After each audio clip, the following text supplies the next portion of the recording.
हाय दोस्तों, हमारे चैनल में आपका स्वागत है। आज 2026 का पहला दिन है, 1 जनवरी है, नया साल का प्रारंभ हुआ है और इसी नए साल के उपलक्ष्य में स्कूल की छुट्टी भी है। स्कूल की छुट्टी के साथ-साथ हमने सोचा कि इस दिन को कुछ यादगार बनाया जाए और हम चद्रे मंदिर घूमने पहुंच गए हैं। हमारे साथ हमारी धर्मपत्नी भी हैं और इन्हें हम प्यार से दारा कहते हैं।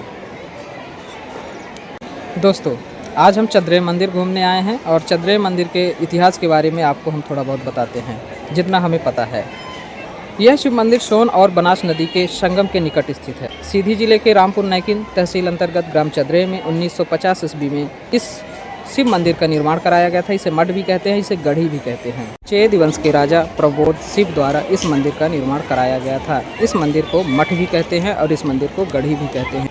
पत्थरों को जोड़कर बनाया गया यह मंदिर आज भी जैसा पहले था वैसा ही खड़ा है। इस मंदिर यानी कि मठ का निर्माण बलुआ पत्थर से किया गया है, जिसके निर्माण काल से संबंधित 2 प्रमुख प्राचीन संस्कृत शिलालेख भी लगे हैं। गढ़ी के भीतर एक सुरंग बनाई गई है।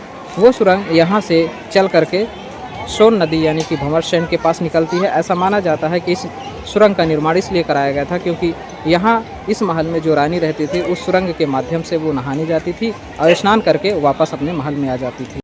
इसके साथ ही इस गढ़ी के पीछे एक हवन कुंड बनाया गया है जहाँ प्रबोध शिव की उपासना किया करते थे।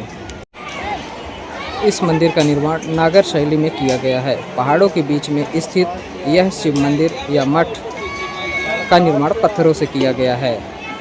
सबसे बड़ी बात यह है कि इस मंदिर का निर्माण करने के लिए ना तो चूना का उपयोग किया गया है और ना ही सीमेंट का उपयोग किया गया है। पत्थरों में कलात्मक चित्रकला देख करके हर कोई चकित रह जाता है।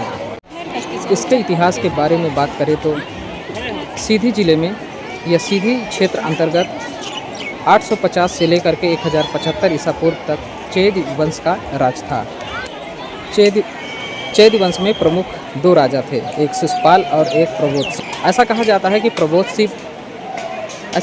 कि प्रबोध शिव का जो राज्यकाल था वो सोन नदी के किनारे था और शिशुपाल का राज्यकाल जो था तो वो यमुना नदी के तट के किनारे था।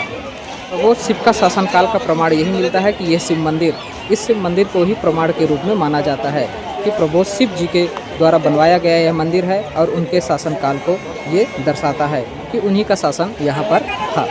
मध्य प्रदेश के पर्यटक स्थल की सूची में भी इसे जोड़ा गया है। यह स्थान आज भी आस्था का केंद्र बना हुआ है और इसी आस्था को लेकर के यहाँ हजारों पर्यटक आते रहते हैं।